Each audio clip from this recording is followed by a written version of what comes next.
ॐ नमो भगवते वासुदेवाय। नमस्कार। अध्यात्म दर्शन चैनल पर आपका स्वागत है।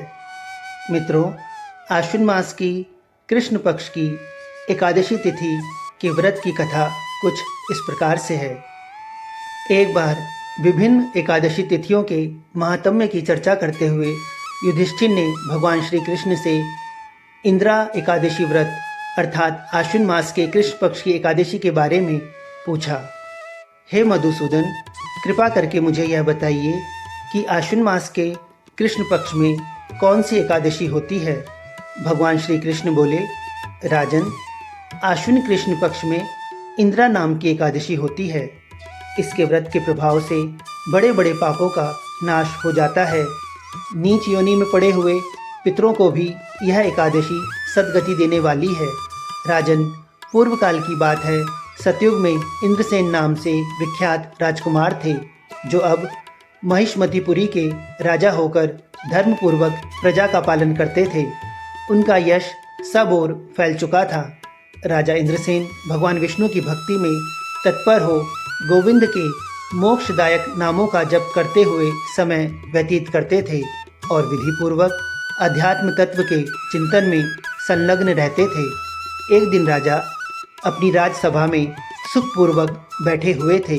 इतने ही में देवर्षि नारद आकाश से उतरकर वहां आ पहुंचे।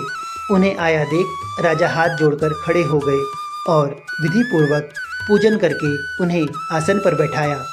इसके बाद वे इस प्रकार बोले, मुनि श्रेष्ठ, आपकी कृपा से मेरी सर्वथा कुशल है।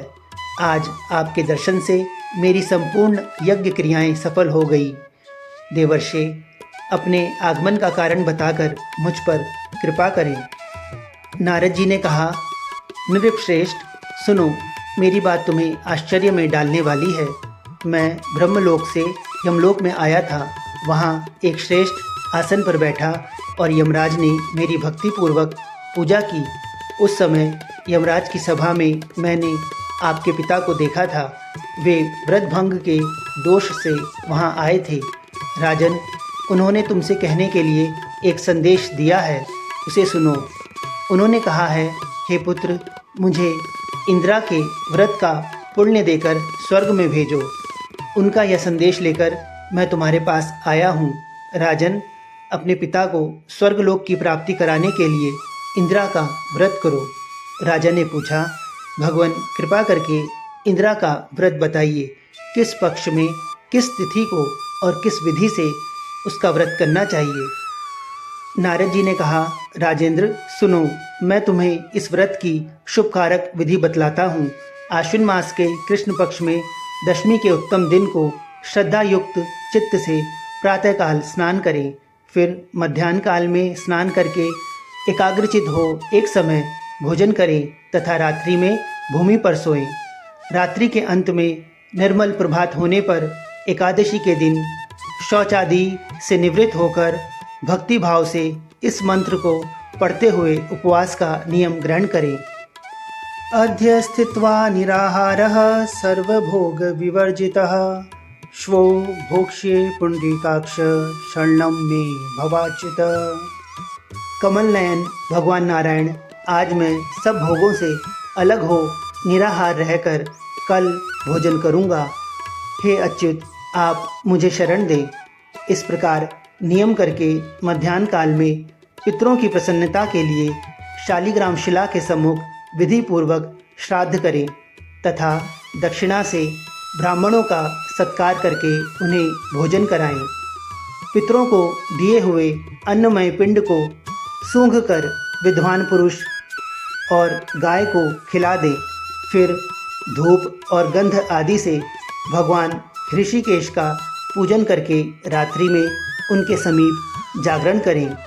तत्पश्चात सवेरा होने पर द्वादशी के दिन पुनः भक्तिपूर्वक श्री हरि की पूजा करें। उसके बाद ब्राह्मणों को भोजन कराकर भाई बंधु नाती और पुत्र आदि के साथ स्वयं मौन होकर भोजन करें। राजन, इस विधि से आलस्य रहित होकर तुम इंदिरा एकादशी का व्रत करो, इससे तुम्हारे पितर भगवान विष्णु के वैकुंठ धाम में चले जाएंगे। भगवान श्री कृष्ण कहते हैं, राजन, राजा इंद्रसेन से ऐसा कहकर देवर्षि नारद अंतर्धान हो गए। राजा ने उनकी बताई हुई विधि से अंतःपुर की रानियों, पुत्रों और भृत्यों सहित उस उत्तम व्रत का अनुष्ठान किया।